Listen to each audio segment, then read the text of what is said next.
All right, so here you can see I have my intensity scale finished, and I have just painted like 3 of the spaces, and you can see that I've used 3 different colors. I want to make sure that as I'm working on my project that I am using all of these colors, and remember also using all of these colors also means that I'm adjusting the value of the colors. So for instance, this is this black, but I've added water so that it's gray. This blue is the same as this blue, but I've added water so that it's lighter. So I can't do my design all this full intensity or dark value and be successful. So I need to make sure that I'm adjusting how dark or how light my paint colors are.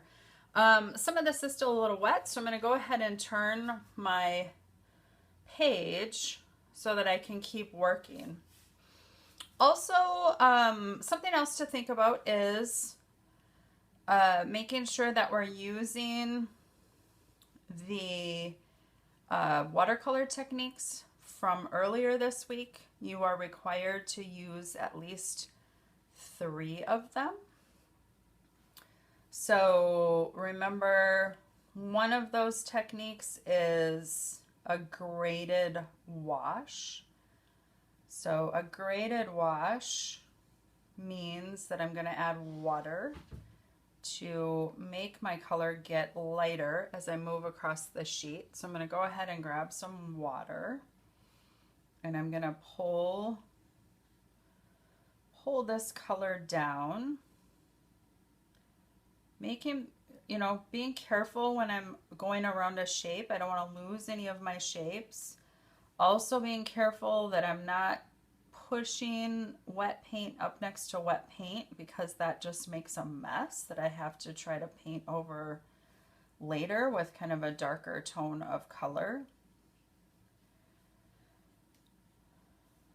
So I want to make sure that I'm carefully observing my design and painting around my design elements, but that I'm also utilizing some of those texture techniques and painting techniques that we talked about. So you can see here I've used water again to lighten this up as it moves this direction. Now I want this section, I think, to feel like background. And so what I'm gonna do is follow this way. So I'm gonna keep my light paint and then see if I can be sneaky and go the opposite way. We'll see. Oops, I bumped a little bit of that orange, so my color just got a little darker.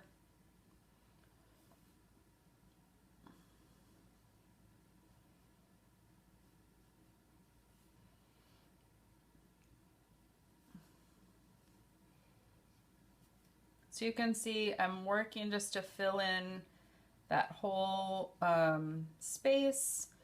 And now I'm going to have to wait. I'm not going to be able to paint any of these shapes over here in this section until my paint dries completely. So because this whole half of my sheet is wet, what I'm going to do is just go ahead and turn this again. You can see too, I can tip this and my paint starts to kind of run. I'm going to squeeze my paintbrush out and I'm going to get rid of this puddle. So a dry paintbrush will always kind of clean things up. Another thing I can do, particularly if it's getting a little puddly and I don't want it to be puddly, is remember we're using those texture techniques. One of them is paper towel lift off. So maybe I decide, oh, you know what? I'm going to just try to get some of this some of this water off of here by doing some paper towel lift off. I don't know that I like the way that looks, so I'm going to change my mind and just very carefully like rewash this area so that that texture smooths out. So you can see I can make mistakes and I can keep painting and fix them, or I can leave them alone and I can always go back and paint over that spot later on. So I'm going to leave that space right now and I'm going to come back over here. So anything that's touching this wet blue, I can't paint right now. So I'm going to come this direction and I'm going to maybe paint a couple of these. Like I'm going to paint one of these circles and maybe this circle. This is still a little wet, so maybe I could paint that circle. So you can kind of see, like, I have to skip around, I have to jump around in order to be able to successfully finish this until I can feel that my paint is actually dry. Which is one of the reasons why this takes so long. Now, here we go. I have used the bright orange and the bright blue. I need to use one of these kind of more icky brown sort of colors. So I'm going to go ahead and mix up a brown sort of color. And let's see, these actually feel fairly dry. So I'm going to go ahead and paint this whole shape. And you'll see that this is a much lighter version of the brown than what I have over there in my intensity scale. And maybe I decide that I want it a little more intense and that I'm going to come out here and just add a little more paint. Anytime your color is going to get really faded, it's just a sign that you have more water than paint. So there we go. I have more paint now. And actually I'm going to, I kind of like the way this is blending into the lighter color. So I'm going to go ahead and like just let that wet into wet color mix, even though it's the same color that I was already using. I think the effect is kind of cool.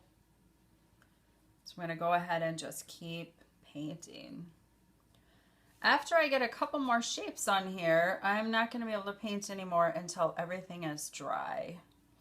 So don't try to rush this and finish it all in one sitting. It will just become a mess. Make sure that you are taking your time and doing a good job. I have posted the rubric in Google Classroom so you can kind of look and see what the requirements for the project are. And that's how I will grade your work. Maybe I try to do a little bit of a splatter. Kind of my wet into wet splashy. There we go.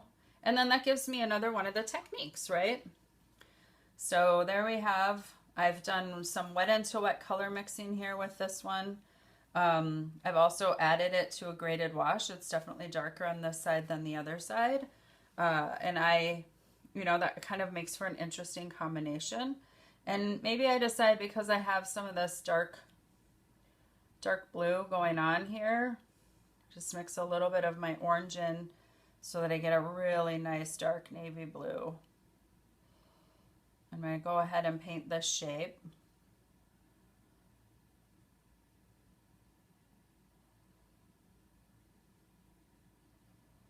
And I'm trying to look for like balance, right? I think I want a really dark one over here too. I just have to be careful that my paint is wet over here, or see if it's wet. It seems like it's pretty dry.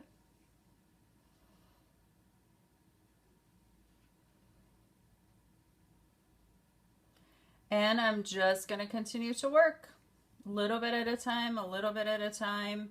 There will be no white on this paper except for these little gaps here between my intensity scale, because obviously I can't paint that in its entirety just because of the way, you know, I wanted to paint from one color to the next. And so those little gaps are fine, but I don't want any gaps or any white areas anyplace else. So make sure you take a minute to look at the rubric. Make sure you're taking your time and doing a really nice job so you see how Like it's kind of fiddly to get the little shapes painted in. But have fun and make sure you're varying your colors. Some should be dark, some should be light, and make sure also that you're using all of these tones. Don't just use the pretty ones, and that you're also trying out the techniques that we learned in class earlier this week. So I'm gonna try some paper towel lift again. Yeah, that's a really cool effect when those colors are mixed together. Have fun.